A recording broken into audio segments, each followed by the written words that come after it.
सभी व्यूअर्स को मेरा नमस्कार। आज बात करेंगे ये गैस लाइटर की। इसे क्या इसका क्या फंक्शन है और ये वर्क कैसे करता है और इसमें कौन कौन से फॉल्ट पड़ सकते हैं और उसे कैसे ठीक किया जाता है। इसके फंक्शन को जानने से पहले ये कैसे काम करता है, इसका जो बीच का मेन फिनोमिना है ना, वो जानना बहुत ज़रूरी है। तो इसको अभी कर लेते हैं साइड में। पहले इसके बीच में जो इलेक्ट्रिकल फिनोमिना काम करता है, मैकेनिकल से इलेक्ट्रिकल एनर्जी बनती है, वो कैसे बनती है वो जान ले पहले। तो उसे कहते हैं physio electric effect. Physio electric effect होता क्या है, लो पहले डेफिनेशन इसकी देखी।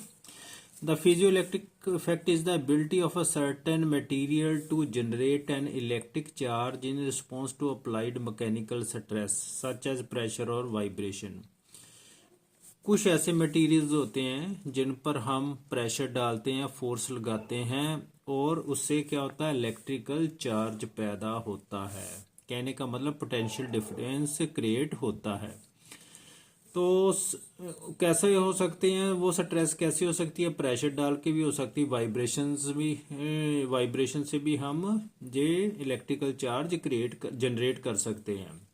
This effect is also reversible, meaning an electric field can cause these same material to physically deform phenomena known as converse piezoelectric effect. कहने का मतलब अगर इलेक्ट्रिक फील्ड की से भी अगर पोटेंशियल डिफरेंस हम अप्लाई करें तो उससे हम किसी भी क्रिस्टल को डिफॉर्म कर सकते हैं।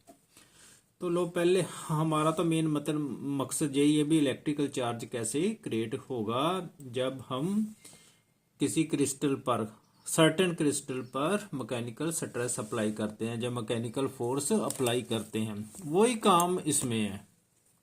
लो मैं बाद में बताऊंगा, पहले तो समझ लें। इसमें ना जो ये गैस लाइटर है, इसमें क्रिस्टल होता है क्वार्ट्ज क्रिस्टल। मैं बताऊंगा बाद में, प्रैक्टिकल सारा अच्छी तरह समझाऊंगा। वो जो क्वार्ट्ज क्रिस्टल होता है ना, क्वार्ट्ज क्रिस्टल ऐसे होता है लम्बा, बताऊंगा मैं बीच में कैसे है। डिजाइनिंग डिफरेंट भी हो सकती है। ये क्वार्ट्ज क्रिस्टल बना होता है सिलिकॉन डाइऑक्साइड का। ये मैंने रफ स्ट्रक्चर बनाई है, यह सिलिकॉन डाइऑक्साइड की। सिलिकॉन पर जो पोलैरिटी होती है वो पॉजिटिव होती है, पॉजिटिव चार्ज होता है, और ऑक्सीजन पर नेगेटिव।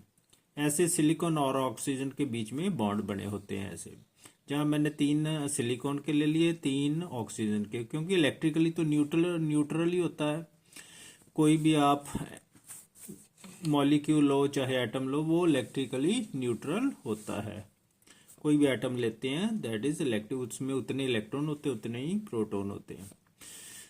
तो अब ये तो इलेक्ट्रिकल न्यूट्रल है, इसने कोई किसी तरह का भी कोई इलेक्ट्रिकल चार्ज क्रिएट नहीं करना। अब क्या करते हैं, हम ऐसे फोर्स लगाते हैं, इधर से लगा देते हैं फोर्स, इधर से फोर्स किसी वस्तु से स्ट्राइक करते हैं, तो क्या होगा, ये ऐसे डिफॉर्म कर देगा। पहले ऐसा था, अब ऐसे डिफॉर्म कर गया, देख रहे हैं, इकट्ठा हो गया, थोड़ा कंप्रेस हो गया। उससे क्या होगा, इसमें जो डिस्टॉर्शन पैदा होगी इस मटेरियल में, उससे क्या होगा, जो सिलिकॉन है थोड़ा देखो ऊपर इसका ना, जहां पर लो मैं पेंसिल से बना देता हूँ, जहां पर क्या होगा, एक पॉजिटिव चार्ज क्रिएट हो जाएगा ऐसे, और नीचे कौन सा चार्ज क्रिएट हो जाएगा, नेगेटिव चार्ज। ऊपर पॉजिटिव क्रिएट हो जाना, नीचे नेगेटिव क्रिएट हो जाना। तो इससे क्या होगा, ये एक इलेक्ट्रिक फील्ड इसमें स्थापित हो गया ऐसे। ये दैट विल बी चेंजिंग, क्योंकि वाइब्रेशन होती है ना, जब भी हम स्ट्राइक करते हैं ऐसे किसी भी क्रिस्टल को, उसमें वाइब्रेशंस प्रोड्यूस होती हैं। तो जहाँ पॉजिटिव बन गया, जहाँ नेगेटिव बन गया, अगर तो इससे क्या होता है, पोटेंशियल डिफरेंस क्रिएट हो जाता है। तो अब इसमें अगर सर्किट में कोई लगाएंगे, कोई इंस्ट्रूमेंट लगाएंगे, वो डिफ्लेक्शन बताएगा हमें। तो अगर फोर्स इस तरफ लगाई तो जहाँ पॉजिटिव बन गया, जहाँ नेगेटिव। अगर अब मैं फोर्स उल्ट दिशा में लगाता हूँ, इस दिशा में लगाता हूँ, डायरेक्शन चेंज कर दी, लो फोर्स इधर कर दी, फोर्स कह लो प्रेशर कह लो एक ही बात है, लेकिन वैसे टर्म्स में डिफरेंस होता है। अब फोर्स इधर लगाई तो अब क्या होगा, ये डिफॉर्म करेगा बाहर की तरफ, देखो स्ट्रक्चर में फर्क पड़ गया। अब तो क्या होगा, अब जो नेगेटिव है ना अब रिवर्स बन गया। अब जो ऑक्सीजन है देख रहे हैं आप, ये ऑक्सीजन के एटम थे ना वो ऊपर आ गए, तो जहां बन गया नेगेटिव, तो जहां जो सिलिकॉन के देखो एटम नीचे आ गए, तो जहां इफेक्ट पॉजिटिव बन जाना, पॉजिटिव इफेक्ट बन गया। जब आपने प्रेशर डाला था इनवर्ड, तो जहां पॉजिटिव था जहां नेगेटिव था, अब प्रेशर बाहर की तरफ आ गया, वाइब्रेशंस प्रोड्यूस होती है ना, फोर्स बाहर तरफ भी निकलती है, तो ये नेगेटिव बन जाना, ये पॉजिटिव बन जाना। तो अब इनमें पोटेंशियल डिफरेंस क्रिएट हो गया। इलेक्ट्रिक फील्ड ऐसे चलेगा, अब पहले ऐसे चल रहा था इलेक्ट्रिक फील्ड, अब इलेक्ट्रिक फील्ड की डायरेक्शन ये है, ये चेंजिंग इलेक्ट्रिक फील्ड है ना जो ये पोटेंशियल डिफरेंस क्रिएट करता है। तो जब पोटेंशियल डिफरेंस क्रिएट हो गया तो उसका इफेक्ट हमें किसी भी इंस्ट्रूमेंट से नजर आएगा, वो ही इसमें जो गैस लाइटर में होता है।